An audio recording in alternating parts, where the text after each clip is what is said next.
చేనేత పరిశ్రమకు మరింత చేయూతనివ్వాల్సిన అవసరం ఉందన్నారు కేంద్ర మంత్రి కిషన్ రెడ్డి. హైదరాబాద్ శిల్పారామంలో నేషనల్ హ్యాండ్లూమ్ డే సెలబ్రేషన్స్ కార్యక్రమంలో పాల్గొన్నారు కిషన్ రెడ్డి. దేశవ్యాప్తంగా 7 మెగా టెక్స్టైల్ పార్కులను ఏర్పాటు చేయబోతున్నట్టు చెప్పారు. ఒకటి వరంగల్లో ఏర్పాటు చేస్తున్నట్టు తెలిపారు. ఒక్కో టెక్స్టైల్ పార్క్ ఏర్పాటుతో ప్రత్యక్షంగా పరోక్షంగా 2 లక్షల మందికి లబ్ధి చేకూరుతుందన్నారు. భారత్ నుంచి ఇతర దేశాలకు ఎక్స్పోర్ట్ చేస్తున్న వాటిలో చేనేత పరిశ్రమ వాటా 13% ఉందన్నారు. చేనేత రంగంలో రాణిస్తున్న వారికి 60 ఏళ్లు దాటిన వారికి పెన్షన్ డబ్బులు అందజేసి సన్మానించారు కిషన్ రెడ్డి. చేనేత రంగంలో సుమారు 5 కోట్ల మంది ప్రజలు దీని మీద ఆధారపడి జీవనం కొనసాగిస్తున్న విషయాన్ని మనం ఈ సందర్భంగా గుర్తుపెట్టుకోవాలి.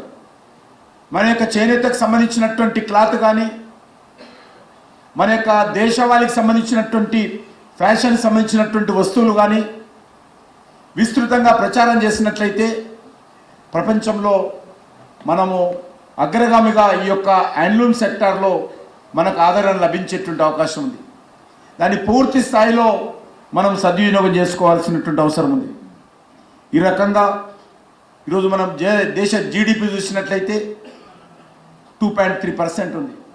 దాన్ని కనీసము 5% తీసుకెళ్ళాలి.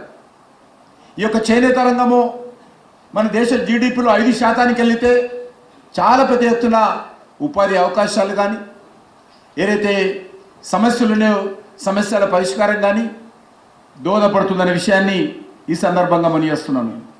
మనం ఏదైతే ఇండస్ట్రియల్ గూడ్స్ కావచ్చు, అవన్నీ ఎక్స్పోర్ట్ ఏవైతే చేస్తూ ఉన్నామో, ఒకవేళ అవన్నీ కూడా మనం లెక్కించి చూసినట్లయితే మన ఎక్స్పోర్ట్ ఇండస్ట్రియల్ పారిశ్రామిక ఉత్పత్తుల ఎగుమతుల్లో 13% మన యొక్క టెక్స్టైల్ రంగం నుంచి మనము షేర్ తీసుకుంటున్నాం.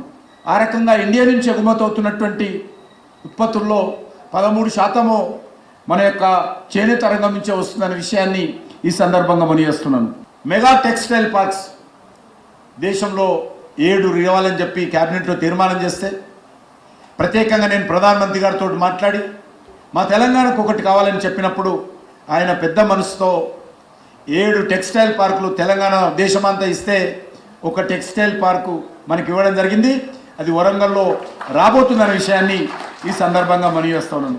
కాబట్టి నేను ఒకటే కోరుతున్నాను, ఈ యొక్క చేనేత రంగంలో కూడా చేనేత కార్మికులను ప్రోత్సహించాలి. వాళ్లకు మరి ఎంతైతే కష్టం ఉంటుందో ఆ కష్టానికి ఆధారంగా వాళ్ళకు గిట్టుబాటు రావాలి, వాళ్ళ కుటుంబాలు సంతోషంగా ఉండాలి, వాళ్ళ ఉత్పత్తులకు గౌరవం రావాలి, వాళ్ళ ఉత్పత్తులకు సరైనటువంటి మార్కెట్ రావాలి. ఆ దిశలో మనము ప్రోత్సహించాల్సినటువంటి అవసరం ఉంది.